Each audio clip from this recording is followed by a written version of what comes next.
Hi, welcome to Prabhavith TNPSC. இப்போ என்ன பார்க்கலாம் அப்படின்னா, அதாவது ஒரு சொல் பல பொருள் குறிக்கக்கூடிய சொற்களில் ஒரு 11 சொற்கள் வித் ஷார்ட்கட்டோடு பார்க்கலாம். ஃபஸ்ட்டு வயமா அப்படின்னா நிறைய விலங்குகளை தான் குறிக்கும். வயமா அப்படின்னா வரிசையாக ஞாபகம் வச்சுக்கோங்க. சிங்கம், புலி, யானை, குதிரை ப்ளஸ் ஆவணியும் அரிமானாலும் சிங்கம்தான். சிங்கம், புலி, யானை, குதிரை, அரிமா, ஆவணி மாதம். ஓகேவா? அடுத்து ஆலம்னாலே தெரியும். நஞ்சு வந்து எதில் இருந்துடும்? பாம்பு. அந்த பாம்பு எங்கே இருக்கும்? ஆலமரத்தில் இருக்குதுன்னு ஞாபகம் வச்சுக்கோங்க. ஆலமர விழுதை பார்த்து கூட பயந்துச்சுன்னு சொல்லி ஒரு பாடல் படிச்சிருப்போம். ஸோ நஞ்சு, ஆலமரம். அந்த நஞ்சை எங்கே கலந்துட்டாங்கன்னா கடலில் போய் கலந்துட்டாங்க. பையில் போட்டு எடுத்துகிட்டு போய் கடலில் கலந்துட்டாங்க. ஆலம்னா நஞ்சு எங்கே இருக்குன்னா ஆலமரத்தில் ஒரு பாம்பு இருக்குது, அதோட நஞ்சு. அந்த நஞ்சை வந்து கலந்துட்டாக கடலில். எது மூலமாக அப்படின்னா பை எடுத்துக்கிட்டு போய். அடுத்து உரம்னா தெரியும். எருன்னு சொல்லுவாங்க, வலிமை சொல்லுவாங்க. ஞானம் மட்டும் ஞாபகம் வச்சுக்கோங்க. வலிமையாக இருக்கணும்னா ஞானத்தோடு இருக்கணும். அப்போ உரம். ஏகினம் அப்படின்னா கிண்ணம் ஞாபகம் வச்சுக்கோங்க. கிண்ணத்தில் தான் என்ன போடுவாங்க? அன்னம் சாப்பாடு போடுவாங்க அப்படின்னு ஞாபகம் வச்சுக்கோங்க.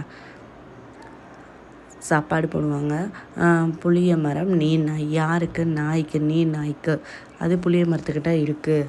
அந்த நாய்க்கு அன்னம் போடுறாங்க. ஏகினம் கிண்ணத்தில். அடுத்து மேலே யாரை அப்படின்னா காளையும் ஆண் சிங்கத்தையும்.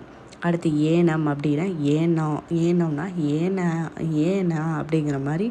ஏன்னா பாத்திரத்தை வச்சிங்க, பன்றி எடுத்துகிட்டு போயிடுச்சு அப்படிங்கிற மாதிரி. அடுத்து கவினா தெரியும். பாடல், கவிஞர் ப்ளஸ் குரங்கு ஞாபகம் வச்சுக்கோங்க. அடுத்து தாமரை அப்படின்னா மானு, கமலம், அம்புயம், பங்கயம், முளரி, கஞ்சம். தாமரை வந்து ஒன்றே வந்து 10 ரூபா 15 ரூபா கஞ்சத்தை நம்ம ஏன்னா நிறையா தான் கிடைக்கிது, பட் ரேட்டு கூட. அம்புயம், பங்கயம், முளரி, கமலம், மானு. நல்லா பார்த்துக்கோங்க. வாரணம் அப்படின்னா யானை மட்டும்தான் தெரியும், ஆனால் கோழியும் உண்டு. கடல், சங்கு. வாரம் யார்? யானை மட்டும் இல்லை, கோழியும் வருது. கடல் சங்கு எடுத்துக்கிட்டு, கடல்லேருந்து சங்கு எடுத்துக்கிட்டு வாரம் யானையும் கோழியும். இரவி அப்படின்னா சூரியன், மலை. இரவினா இரவில் சூரியன் வராது. இரவி அப்படின்னா சூரியன் வரும் அப்படின்னு வச்சுக்கோங்க. இரவில் சூரியன் வராது. இரவினா சூரியன் எங்கேருந்து வருது? மலை மேலே வருது. அடுத்து படைனா போருக்கு, ஆயுதத்துக்கு கலப்பை. இது தெரியும்.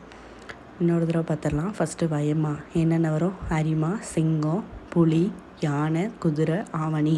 ஆலம்னா நஞ்சு இருக்குது. எங்கன்னா ஆலமரத்தில் அதாவது கடலில் கொண்டு போய் கலந்துட்டாங்க. கலப்பை. உரம்னா வலிமையாக இருக்கணும், எருவாக இருக்கணும், அதே டைமில் ஞானமாக இருக்கணும்.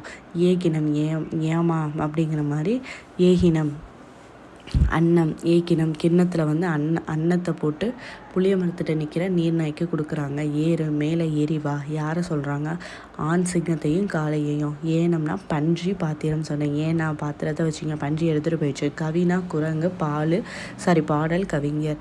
தாமரை நல்லா பார்த்துக்கணும். மானு, கமலம், அம்புயம், கஞ்சம், முளரி, பங்கயம். அடுத்து வாரணம் யானை மட்டும் இல்லை, கோழியும் வருது. கடலில் வந்து சங்கு எடுத்துக்கிட்டு. இரவினா இரவில் சூரியன் வராது. ஸோ இரவினா சூரியன், மலை. படைனா கலப்பை, போர், ஆயுதம். தேங்க்யூ.